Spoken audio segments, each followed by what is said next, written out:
Mira que tienes mala leche, le estás enseñando a hablar mal expresamente. Pero si solo ha sido una vez. Ya, sí. No te enfades, ¿eh? No, me no enfada, pero claro.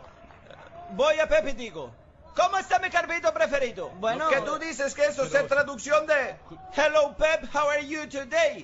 Bueno, porque me equivoqué. Enséñale bien, hombre. Pero lo que te he dicho de Piqué es verdad. Ya, you play so fine, se dice, te voy a comer el guaca. Sí, pero tienes que decir 2 veces. Waka waka. Sí, te voy a comer el guaca guaca. Vale. Hey. Hola, Miliquito.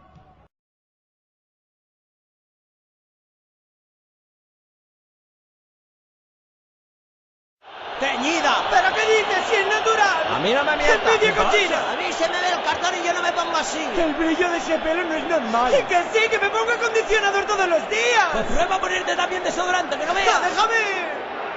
No mientas. ¡Es natural! Calla, loca. ¡Loca tú! ¡Rubio pollo! ¿Pero qué haces, oh bestia? Uy, tienes las puntas todas abiertas, ¿eh? ¡Dímelo a la cara! ¡Dímelo a la cara! Déjalo ya, si va teñido, pues vas teñido. ¡Pero que no me lo ¿Y digas! qué más?